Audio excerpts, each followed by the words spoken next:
Buenos días. Así bien, finalmente vamos a pasar con esta segunda y última parte sobre el tema de las imágenes malsanas de Dios y el Dios de Jesús. Y pues esta parte es la que corresponde al Dios de Jesús.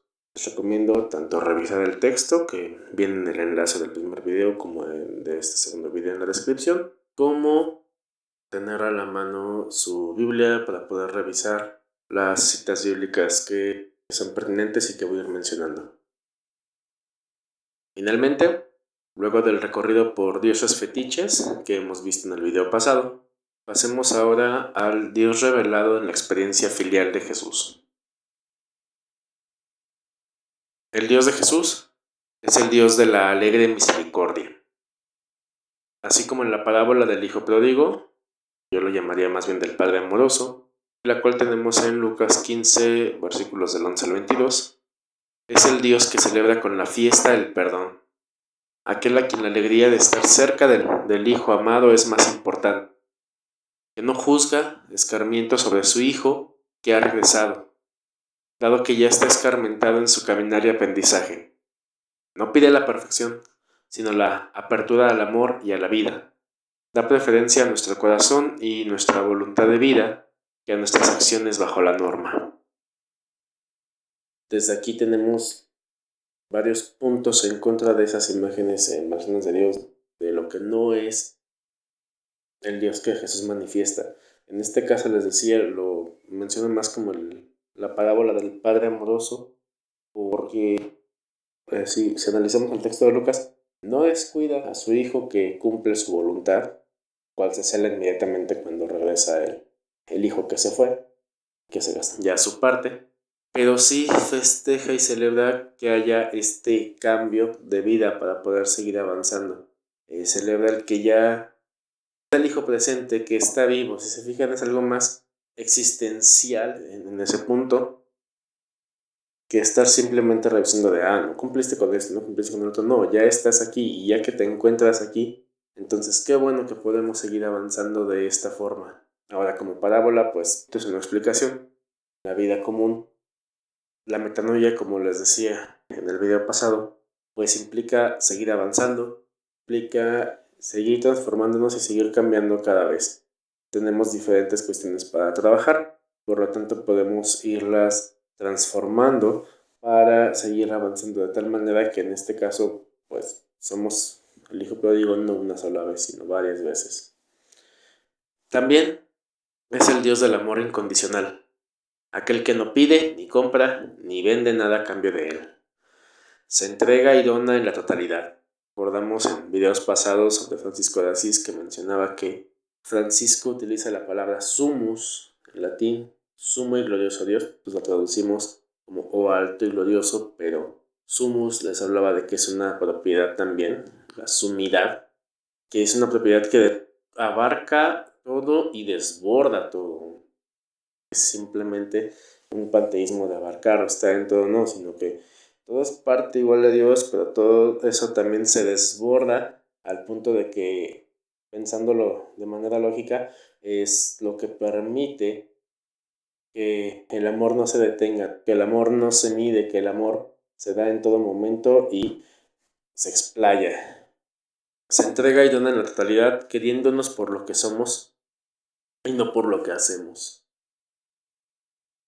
Obviamente, nuestro actuar pues también va determinando aquello que somos. Nos ha querido aún siendo pecadores, esto en confrontación con la carta a los Romanos, capítulo 5, versículo 8, y por ello nos prefiere. Esto en confrontación con el texto de Marcos 2, versículos del 16 al 17. ¿Cuál es la preferencia del Dios de Jesús?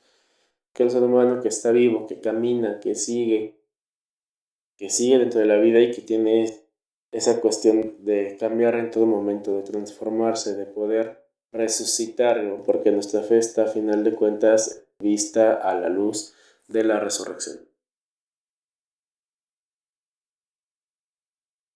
Es también el Dios del reino, entendiendo este como una construcción que cobra realidad histórica como proyecto de Dios para la humanidad. Es decir, el reino no es solamente lo que está por allá, sino que es una realidad que nosotros vamos construyendo y encarnando en tanto que la hacemos realidad. Proyecto de la concordia, de la paz, no como una totalidad sin sacrificio, sino paz como el permanecer en el proceso de ir de la inquietud a la acción. Es decir, algo nos inquieta, algo nos mueve y nos lleva a actuar, a la tranquilidad, transformando todo en acción, ¿no? Igual con el pensamiento franciscano, pues Francisco de Asís veía todo como toda espera, la paciencia de Francisco no es una paciencia que se queda inactiva, no, es una paciencia operante que en todo momento lo está transformando y que incluso se transforma a sí misma. Con la comunidad todo el tiempo se está transformando no solo a uno, sino a los demás. Es la solidaridad, es el respeto, es en fin, la vida en comunidad. Es un proyecto que tiene su origen en Dios, su estancia en Dios y en el acaba. Esto es muy importante, igual el pensamiento franciscano se ve en todo momento. La construcción del reino es una realidad operante. Dios es el que está presente a través de la misma comunidad, a través de los mismos actos, y lo que hacemos procede de Él. Nosotros solamente somos instrumentos, somos manos de extensiones de lo divino y que lo hacemos realidad y lo transformamos en cada momento. Todo se hace por Él, para Él, todo regresa a Él, dado que Él se encuentra en la misma comunidad. Esto vemos de forma circular, de forma cíclica, es un ciclo. Y en este caso, pues es el Dios que se encarna no solo en la comunidad, sino en cada uno de sus miembros. Pasa con ellos, tanto personal como comunitariamente, por la pasión, muere y resucita una vida nueva cuantas veces sea necesario. Cambia, es lo que les digo, se transforma, es una existencialidad, nuestra existencia, en este caso, es del Dios de Jesús, es una existencia operante de lo divino. Y a la vez es el Dios que está en la comunidad, cierto, pero también sigue siendo radicalmente otro. ¿Por qué no deja de ser el Padre? ¿Por qué no deja de ser el Creador?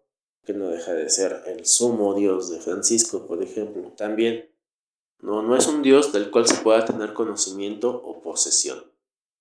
Y va en relación con esto. O sea, nosotros intentamos conocer a Dios e intentamos incluso poseerlo. Las pruebas, por ejemplo, posmedievales de la existencia de Dios eran para justificar cierto tipo de posesión lógica y a partir de ahí crear una realidad operante. Con el tiempo se perdió y se cree que es una posesión auténtica. El caso es así. Tampoco podemos poseerlo. Tenemos como seres humanos pues intuiciones que creamos para pensarlo, para transformarlo. Ha habido 1000 años de actividad, mucha gente que lo ha pensado, que lo ha intentado comprender, pero al final de cuentas el Dios de Jesús no es un Dios que se tiene en la letra, es un Dios que se experimenta, que se le comprende en el mismo encuentro. Jesús se encuentra con él, Jesús en el Evangelio se aparta para hablar con él, pero también lo hace presente, por ejemplo, a cada momento dentro de la jornada de Galilea. También hay que tener en cuenta esto, nosotros somos seres limitados, nuestro conocimiento no alcanza la posesión de lo que consideramos como una verdad eterna, digo lo que consideramos porque igual es un término que como humanidad inventamos nosotros, y aún así no alcanzamos a comprender todo ello. En este caso, como he ido al tema, solamente desde la posición del leproso, que desea salir de ese estado en el que se encuentra, del pecador que sabe su condición, desde el ser necesitado, desde que sabemos reconocer qué es lo que hacemos, las consecuencias de nuestros actos, es desde donde podemos lanzarnos a la comprensión de Dios. Y vuelvo al tema que había mencionado de la espiritualidad desde abajo. No podemos partir de una espiritualidad operante simplemente en términos o conceptos. Nuestra espiritualidad, nuestra comprensión de Dios tiene que partir de esto que nos constituye, de esto que somos, de esto que encarnamos, que es nuestra condición de seres humanos. Y esto en comparación con el texto de Mateo capítulo 11, versículo 25. También es el Dios de la libertad que nos insta a la elección como ejercicio de nuestra voluntad que encarna la suya. Ya lo he mencionado en videos anteriores, sobre todo en la lista de reproducción de genealogía franciscana.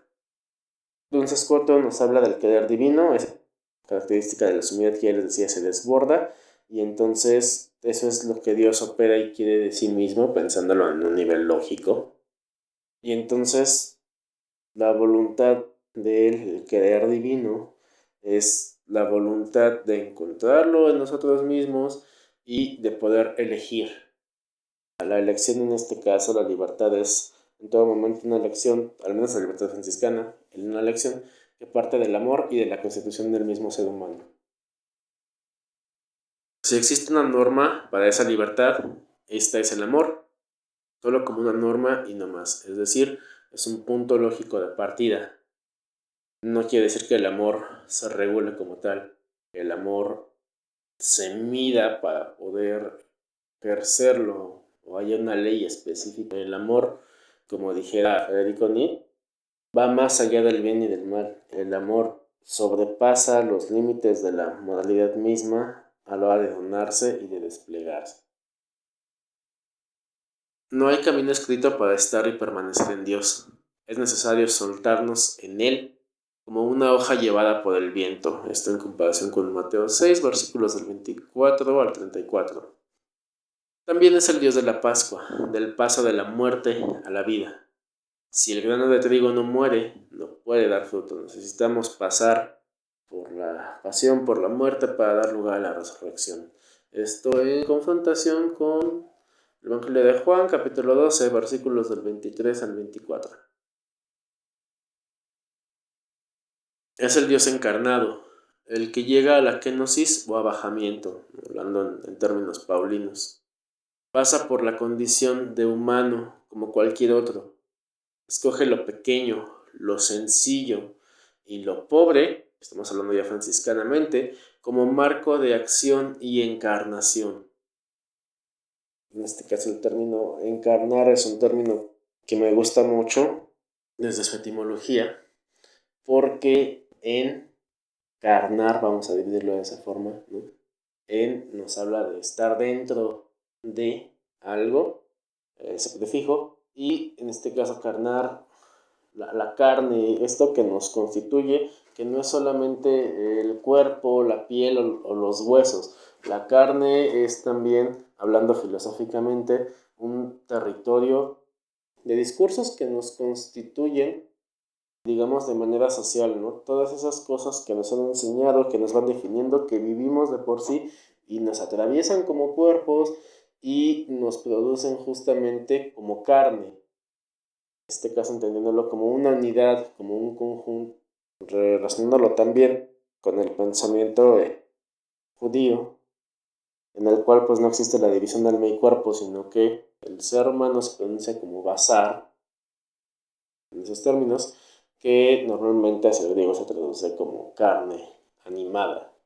Es una conjunción, es esto que somos. Entonces, el encarnar, otra vez regresando, no solamente el que nos reconozcamos nosotros como carne, sino cuando decimos que Dios encarna en nosotros o que encarnamos a Dios de manera simbólica, implica también entonces hacerlo partícipe de lo que consideramos como realidades, hacerlo partícipe de lo que somos y dejar que la transformación y la acción sea justamente desde esto que nos constituye a cada uno de nosotros, ¿no? Como marco de acción. De esta manera, es Él el que está como voluntad o voz interna en nosotros, esto nos recuerda a San Agustín, justo por ser pequeños. Pensémoslo a nivel universal. ¿Qué somos dentro de un marco de lo que consideramos como historia del universo? No somos nada, somos un grano de arena, somos un punto que simplemente está ahí, pasa el tiempo y nosotros que nos consideramos como la grandeza de la humanidad porque podemos ser capaces de ser racionales, vamos a pasar, la historia de las estrellas es un parpadeo.